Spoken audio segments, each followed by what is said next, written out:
আত্মীয় স্বজনের মধ্যে এমন একটা আত্মীয় স্বজন আছে সারা বছর জীবনে ফোন করতো না, কিন্তু শুধু যখন মানুষ মরে যাবো তখনই ফোন করবো। রাত্র 12টা একটার সময় ফোন করে এসে জিগাইবো প্রথম ভাত খাইছো নি।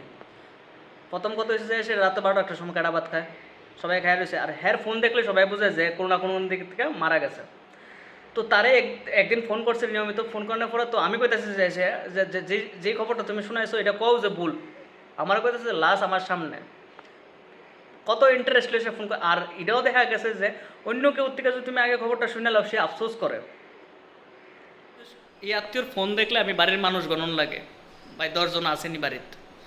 একটা গুণ হয়েছে আত্মীয় স্বজনের মধ্যে, যেটা হয়েছে যে সেটা সবসময় যে সেটা কম্পারিজন করতে যায়, সেটা নিজে মনে করো নিজের ফুলামায় একটা বালা এমন একটা প্রকাশ করবো। তো প্রথমে যে সেটা যে তোমরা তে বা তাই কি করে, তো তখন তোমার মা আমার মা সবার মা এই উত্তরটা দিব যে খায় আর ঘুমায়, কোনো কিছু করে না। তো নর্মালি কিন্তু বাড়ি করে আমরা কাম করায়, যেমন কেমন কাম করায়, প্রথম কাজ হচ্ছে যে সেটা যখন আমরা খালি বাড়ি করে ভিতরে খালি থাকি তখন মা বাপ শুধু ফ্রিজের ভিতরে জল ভরাইবো।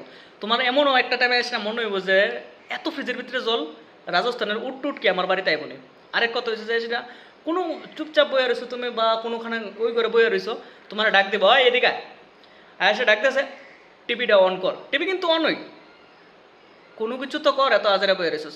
তো এমন মানুষ যখন আত্মীয় স্বজনের যখন বাড়ির মানুষের লোকে মিল দেখা হইব তখন কইব যে আমরাতে এই জিনিসটা কিন্তু বালা পড়াশোনা করতেছে কিন্তু রেজাল্ট পাইতেছে না। আর আমরা বাড়ির থেকে অপোজিট, পড়াশোনা খালি ঘুমায় আর খায়, কি করে। তুমি এটা কোনোদিনই কইতে পারত না যে তোমার দিয়ে এমনি খাড়াইতেছে। এক তো হচ্ছে গত্ত করতেছে। একদিন একটা কাহানি যে তুমি বাড়ির মধ্যে তোমার ডাক্কে আনছো, আইনে সে কইতেছে গত্ত কর। তুমি আজও জানো না কি গত্ত, যখন গত্তটা করে শেষছো এরপর তুমি চাইছো যে আর কতটা, তো বাপ কইতেছে আরও গত্ত কর। তো নর্মালি তুমি তিন হাতের মতো গত্ত করছো, তো যে তুমি ভাবছো যে অখন তো কমফোর্টেবল আছে, অখন হয়ে যাবে কবতে, কিন্তু এরপর বাপ কইতেছে না না বানামো তো ফুসকুনি, তো কেমন হইব।